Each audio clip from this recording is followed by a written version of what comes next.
ये है दोस्तों आपके सामने बोट अवंते बार 7050 डॉल्बी एटमॉस यानी कि डीए। और ये हमारे चैनल पे ही नहीं, फ्लिपकार्ट पे भी बोट का अब तक का सबसे एक्सपेंसिव साउंड बार है। एमआरपी की बात करूँ तो फ्लिपकार्ट पे लगभग आपको दिख जाएगा 90,000 रुपये के आसपास, लेकिन डरने वाली बात कोई नहीं है। ये आपको सभी कार्ड ऑफर्स लगा के इस समय 20,000 रुपये का मात्र पड़ेगा। तो अभी हो सकता है कि 20 से 22 का पड़े, जो भी आप पड़े। मैंने प्रोडक्ट को टैग कर दिया है, डिस्क्रिप्शन में लिंक दे दिया है, वहां जाके चेकआउट कर सकते हैं। अब दोस्तों मैं इससे पहले इसकी तारीफें और बुराइयां बताने स्टार्ट करूं, थोड़ा सा लुक्स एंड स्पेसिफिकेशंस पे नजर मान लेते हैं। देखिए, जैसे ही आप बॉक्स खोलेंगे दोस्तों, यहां मिलेगा आपको सबसे पहले एक वायर्ड सबवूफर जो कि 8 इंचेस का डाउन फायरिंग सबवूफर है।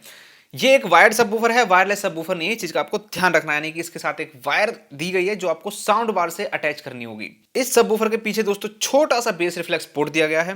बात करें दोस्तों साउंड बार की, तो साउंड बार में इस बार बहुत अच्छी चीज ये करी है बोट ने कि लेंथ काफी अच्छी है। लेंथ इसकी मैं बात करूं तो 3.5 फीट से ज्यादा और 4 फीट से थोड़ी सी कम है, यानी कि आप 65 इंचेस के टीवी के साथ आराम से इसको लगा सकते हो। साउंड बार में दोस्तों सामने की तरफ एक तरफ डॉल्बी एटमॉस की ब्रांडिंग दी जाती है और एक तरफ राइट साइड में दी गई है बोट की ब्रांडिंग।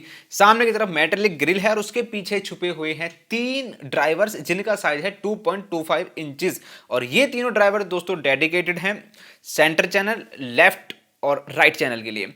साउंड बार के साइड में भी 2 ड्राइवर दिए गए हैं, क्योंकि इसमें साइड फायरिंग स्पीकर्स का भी यूज किया गया है। उनका साइज है 2.25 इंचेस। साउंड बार के दोस्तों टॉप पे बोट की ब्रांडिंग अगेन मिल जाती है और 2 अपवर्ड फायरिंग स्पीकर्स जो कि रेस ट्रैक शेप ड्राइवर्स हैं। और उन रेस ट्रैक ड्राइवर्स का दोस्तों जो साइज है वो है 52.75 mm। साउंड बार के दोस्तों बैक की तरफ बात करूं तो बैक की तरफ सारे कनेक्टिविटी ऑप्शंस मिल जाते हैं, जैसे कि coaxial port, optical port, HDMI, EARC port, क्योंकि ये डॉल्बी एटमॉस को सपोर्ट करता है, जिसकी बात हम आगे करेंगे। AUX पोर्ट और USB पोर्ट दूर से बैठ के कंट्रोल करने के लिए, यानी कि मोबाइल या टैबलेट या लैपटॉप के थ्रू आप कनेक्ट कर सकते हो, गाने वाने बजा सकते हो। और उसमें ब्लूटूथ दी गई है, उसका वर्जन है ब्लूटूथ वर्जन 5.3। अब दोस्तों रियर स्पीकर्स की बात करें, रियर स्पीकर्स काफी भारी भरकम मुझे लगे और ये वायरलेस रियर स्पीकर्स हैं, इसलिए इन दोनों के साथ अडेप्टर भी मिल जाता है, क्योंकि इन दोनों को अलग से पावर सप्लाई देनी पड़ेगी। वायरलेस का मतलब ये नहीं दोस्तों कि इनको पावर की जरूरत नहीं है। वायरलेस का मतलब ये है कि साउंड बार से इनका कोई डायरेक्ट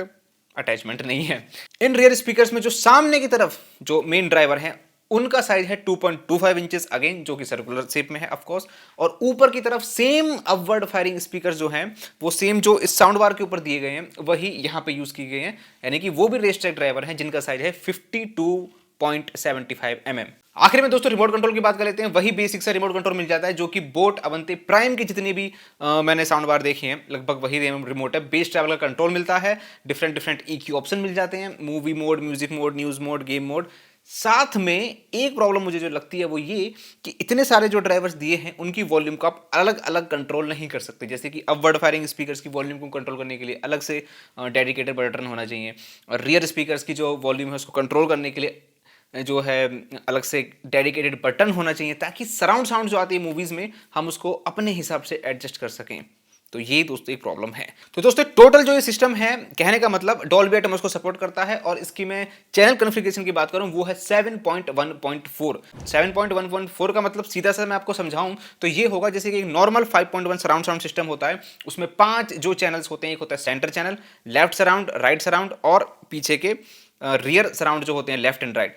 उसके अलावा 2 उसमें साइड फायरिंग स्पीकर जो साउंड बार के साइड में दिए गए हैं वो जोड़ दीजिए, प्लस 4 अपवर्ड फायरिंग स्पीकर, यानी कि 2 साउंड बार के ऊपर और 2 रियर स्पीकर के ऊपर, और एक हो गया आपका 0.1 जो बीच का है वो है सबवूफर। ऐसे करके 7.1.4 इसकी कॉन्फ़िगरेशन हो जाती है। अब बहुत होगी स्पेसिफिकेशंस की बातें, आप इस साउंड सैंपल को ध्यान से सुनिए, फिर मैं बताता हूँ एग्जैक्टली ये सिस्टम 20-22 हज़ार रुपये में खरीदने लायक है या नहीं, या फिर मार्केट में और अच्छे ऑप्शंस हैं।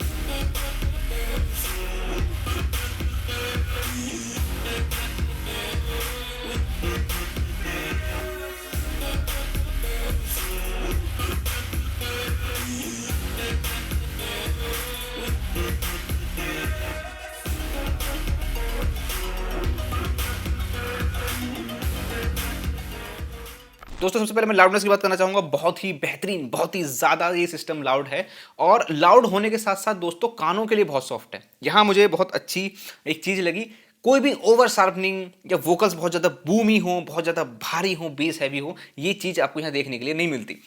300 से 350 स्क्वायर फीट तक का रूम है आपका, उसको क्लोज रूम होना चाहिए, आसानी से अपनी लाउडनेस के साथ, अपनी साउंड के साथ कवर कर लेगा। डिस्टॉर्शन की दोस्तों बात करूं, कोई ऐसी डिस्टॉर्शन तो नहीं लगी, लेकिन बेस हैवी म्यूजिक के अंदर जहां, या फिर मूवी के अंदर कोई बेस हैवी सीन है, वहां 90% से ऊपर जाने पे इसके अंदर से अजीब सी वेवी आवाज आने लगती है। तो एक छोटी सी प्रॉब्लम दोस्तों मेरे को लगी।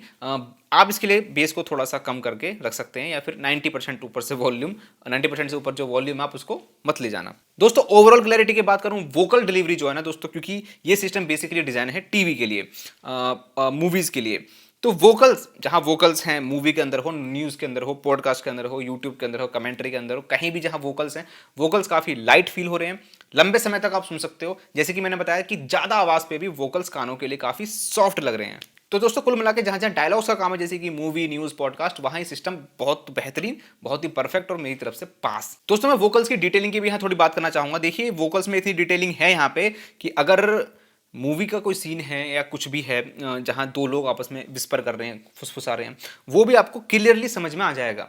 यानी कि उतनी डिटेलिंग है, एनफ है। लेकिन उतनी ज़्यादा डिटेलिंग एक्सपेक्ट मत कर लेना, क्योंकि प्राइस थोड़ा सा ज़्यादा है इसका, कि म्यूजिक के अंदर भी वोकल्स में वो आपको एक वार्मथ मिले, एक डिटेलिंग मिले, वो एरी हाइज मिले, क्योंकि अलग से कोई भी ट्यूटर नहीं है।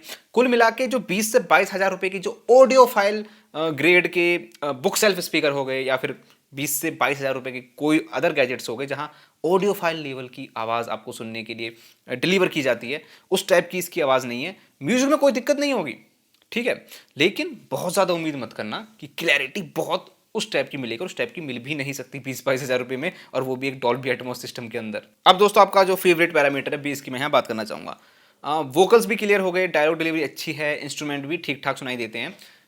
उसी की तरह बेस भी दोस्तों काफी क्लियर है, एक एक बीट आपको अच्छे से सुनाई देगी।